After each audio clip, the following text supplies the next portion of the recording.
A rescue operation in the central Mediterranean has once again exposed the deadly risks facing migrants attempting to reach Europe from North Africa.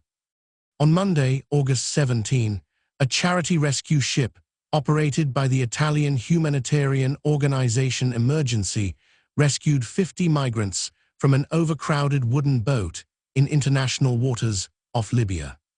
7 other people were found dead aboard the vessel, while 2 survivors were left in critical condition after suffering severe suffocation. The incident is the latest tragedy along one of the world's most dangerous migration routes, where people continue to make the journey from Libya toward Europe aboard vessels that are often badly overcrowded, poorly equipped, and unsuitable for a long sea voyage. According to Emergency, its rescue team spotted the wooden boat during the early hours of Monday and began an operation to bring the people aboard to safety. The rescue quickly turned into a recovery operation when crew members discovered that several people were already unconscious or dead. The migrants reportedly told rescuers that they had departed from the Libyan coastal town of Zuwara on August 16, meaning the voyage had only been underway for a relatively short period before the rescue. The group consisted of people from Somalia and Egypt. Emergency said 45 of those rescued were male and 5 were female. Particularly troubling was the number of children traveling alone. 29 of the migrants were unaccompanied minors. A rescue turns into a recovery. The first moments of the rescue apparently revealed how dangerous conditions aboard the boat had become. Jonathan Nani Latera, the mission leader aboard Emergency's life support search and rescue vessel, said rescuers discovered 9 people lying on the deck during the operation. Those people had reportedly been moved there by other survivors after being brought out of the vessel's hold, where they had spent the journey. For 7 of them, the rescuers could do nothing. They were already dead. 2 others were still alive, but in critical condition and suffering from suffocation. Emergency said they required urgent medical evacuation. The circumstances highlight one of the most dangerous features of Mediterranean migrant crossings: overcrowding.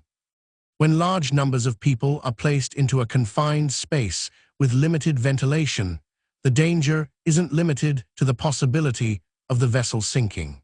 Adventure starts with the right gear, and it all starts at shackshop.us. From stylish women's swimsuits and premium camping tents to paddleboards, underwater drones, and dependable dinghies, we have everything you need for your next outdoor adventure. Whether you're exploring the water or relaxing on shore, gear up with quality products at unbeatable prices. Visit shackshop.us today and make every adventure. Exhaustion, dehydration, exposure, fuel fumes, and lack of oxygen can become deadly even when the boat remains afloat. For those trapped below deck, escaping can also be difficult if an emergency develops. In this case, rescuers encountered people who had reportedly spent the journey inside the boat's hold. The central Mediterranean's persistent danger, the central Mediterranean route from Libya toward Italy, has remained one of the world's deadliest migration corridors. Migrants departing from Libya frequently face hundreds of miles of open water before reaching Europe. The journey is particularly dangerous because many boats used by smugglers are not designed for offshore travel. Wooden fishing vessels and smaller craft can become dangerously unstable when overloaded. Inflatable boats can lose air or collapse. Navigation equipment may be limited or non-existent, leaving passengers dependent on phones or inaccurate directions. Weather can transform a manageable crossing into a life-threatening emergency within hours. And when something goes wrong, help may be far away. That is why rescue organizations operating in the Mediterranean argue that rapid search and rescue operations are essential. The opposing argument, made by critics of NGO rescue operations, is that humanitarian ships can unintentionally encourage migrants and smugglers to attempt dangerous crossings by creating an expectation that rescue vessels will be available. That debate has become a major political issue in Europe.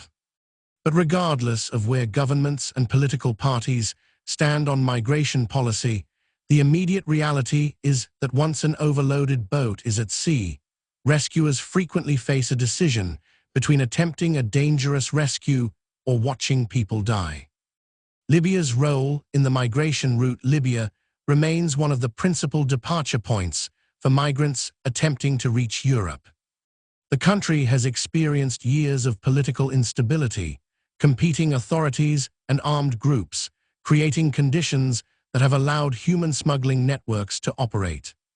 Zuwara, the departure point reported by the survivors in this latest incident, is located in western Libya near the Tunisian border.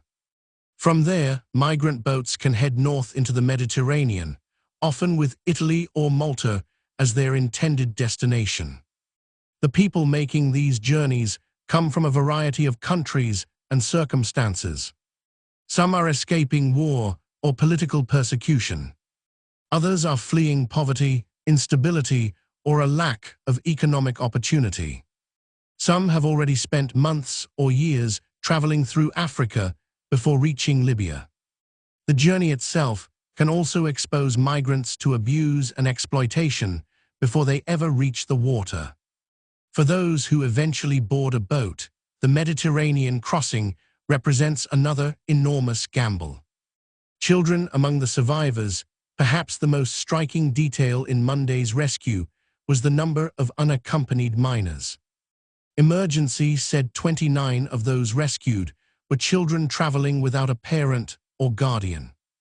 That figure means that more than half of the people rescued were reportedly unaccompanied minors.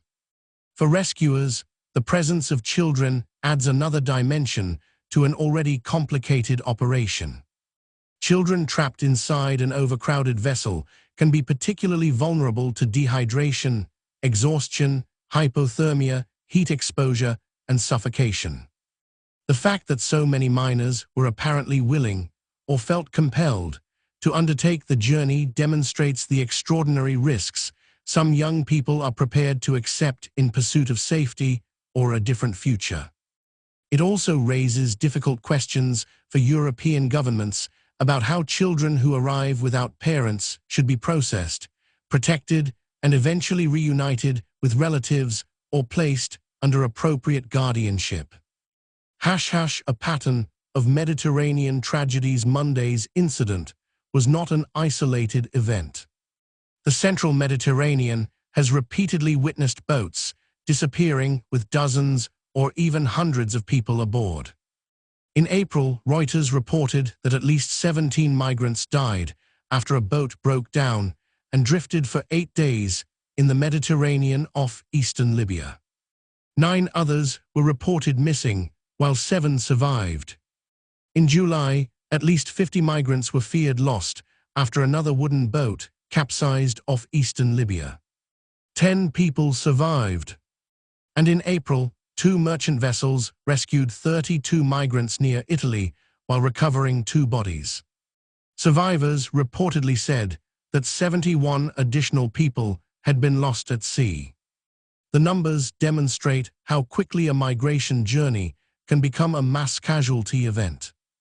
A boat can leave Libya carrying dozens of people and disappear before authorities or rescue organizations even know it is in trouble. That makes the discovery of a vessel by a search and rescue ship potentially a race against time. The bigger European debate, every Mediterranean rescue, reignites a broader political argument over immigration. European governments face pressure to control irregular migration, dismantle smuggling networks, and prevent people from making dangerous sea crossings. Humanitarian organizations, meanwhile, argue that people in distress at sea must be rescued regardless of their immigration status. Those positions often collide. European countries have debated where rescued migrants should be taken, which country should process asylum claims, and how responsibility should be distributed among nations. Italy, in particular, has been at the center of the debate because of its geographical position. Its islands and southern coastline are among the closest European destinations for boats departing North Africa. Yet rescue operations are only one part of the problem. If governments want to reduce deaths, they must also confront the networks that organize dangerous crossings, the conditions that drive people to attempt them, and the lack of safe and legal alternatives available to many migrants. The human cost statistics can make Mediterranean migration appear abstract. 50 rescued, 7 dead, 29 unaccompanied minors, 2 in critical condition. But each number represents an individual. The 7 people who died had families, histories, and reasons for beginning the journey. The 50 survivors now face another uncertain chapter.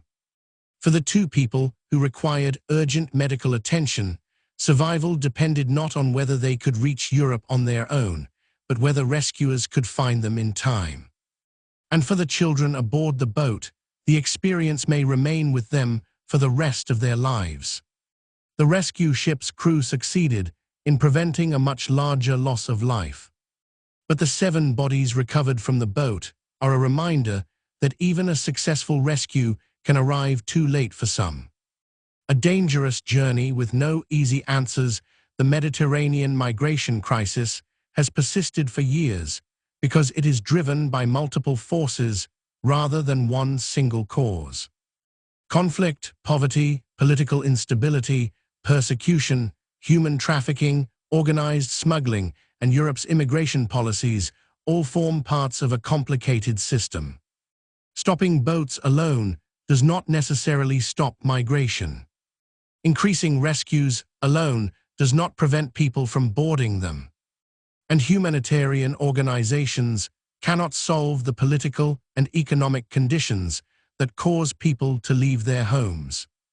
What Monday's rescue does demonstrate is the continuing human cost of the current system. A wooden boat departed Libya carrying dozens of people, including children traveling without parents. Before the journey could take them to Europe, rescuers found 7 people dead. 50 others survived because a rescue ship was close enough to reach them. The Mediterranean remains a boundary between 2 worlds, but for thousands of people each year, crossing it is not simply a geographic journey. It is a gamble with their lives. And on Monday, 7 people lost that gamble. The survivors now have another chance. But the tragedy also leaves the same question that has followed Mediterranean migration for years.